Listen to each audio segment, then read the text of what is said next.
서울은 신규 확진자 100명대를 유지하면서 사흘 연속 감소세를 보이고 있지만 동부구치소 관련 확진자가 더 나오는 등 집단 감염 여파는 이어지고 있습니다.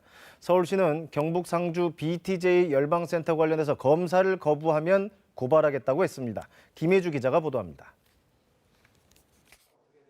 어제 하루 서울에서는 127명의 코로나19 신규 확진자가 발생했습니다.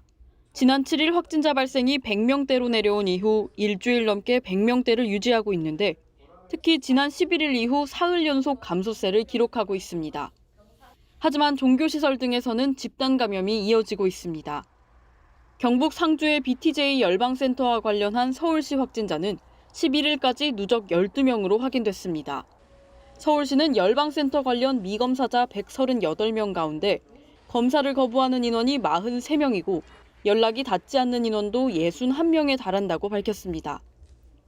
서울시는 정당한 사유 없이 검사를 거부하면 고발 조치를 하는 한편 진단검사 미이행으로 집단 감염이 발생할 경우 구상권을 청구하는 등 강력히 대응하겠다고 밝혔습니다.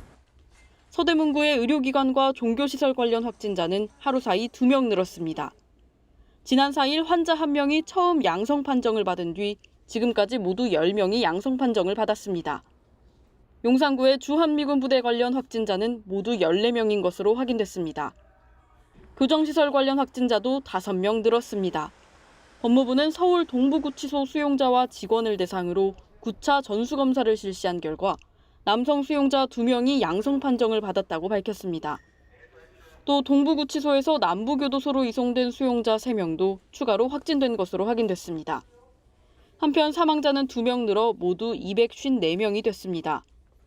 서울시는 최근 코로나19 발생이 감소하고 있지만 보다 확실하게 감염 전파고리를 끊을 수 있도록 17일까지 5인 이상 사적 모임 금지와 사회적 거리두기 2.5단계 조치에 협조해달라고 요청했습니다. KBS 뉴스 김혜주입니다.